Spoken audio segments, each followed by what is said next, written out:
Howdy, I'm Lee Wilson, and this is TGO Wyoming on the move. Today we're going to talk about EMCOMs, or emergency communications, and my favorite form of them, ham radio. Now, a lot of people envision ham radio as some old guy shuttered up in his basement with a wall full of radios and blinking lights and dials and static. But it's a whole lot more than that. Ham radio is actually really easy to get into and can be done inexpensively, and is probably the best form of emergency communication, so much so that there are actually two organizations that deal in emergency communications within ham radio.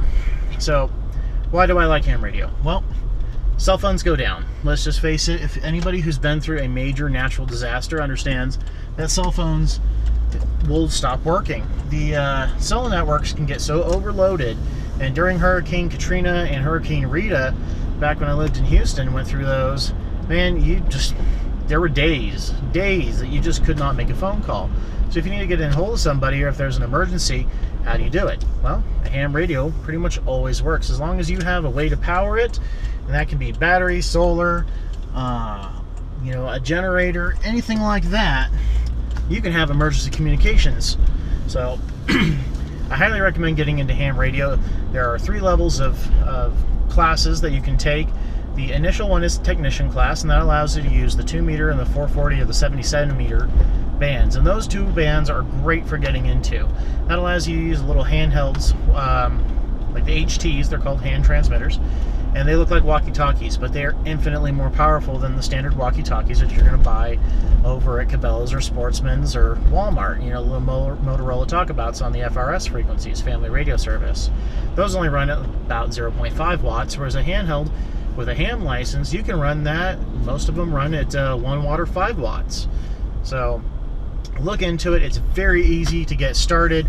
Jump on Amazon, get yourself a copy of the ARRL, the ARL Ham Radio Handbook, and the Technician's Class Guide will teach you everything you need to know.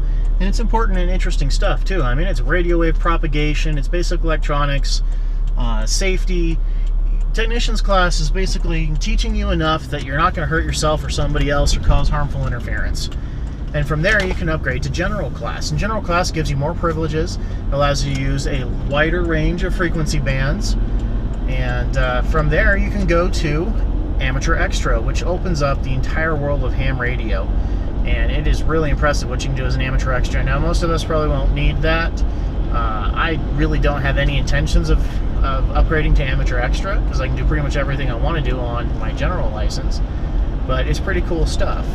So get into it. It's fantastic. There are repeater networks all over, and a repeater is basically you are transmitting a signal, and that signal is being received and retransmitted at the exact same time via a duplexer in the repeater. So it opens up an entire network of communication. I mean, you can communicate for miles and miles, and I'll do a video on how repeaters work, and it's pretty impressive stuff there. So, looking to get your manual, study up, learn how to be a ham, and then get yourself a little $35 Baofeng UV5R, or if you're really feeling froggy and want some extra power, get yourself a BFF8 HP from Baofeng. That's an 8 watt radio, and that does an amazing job.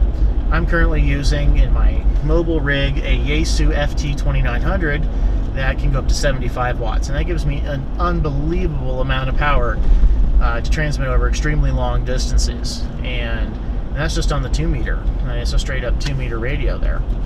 So, emergency communications. When things go wrong, ham radios keep working.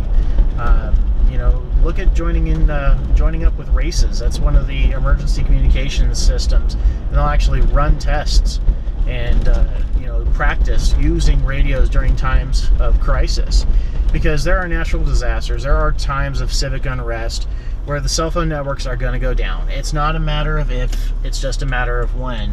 And if you need to stay in contact with your family, your friends, and your loved ones, encourage them to get their ham licenses too. And that way you can always stay in touch as long as you have power. And we'll talk about power in another drive. So as always, thanks for watching. Stay safe, shoot straight, and don't forget to subscribe for more great videos.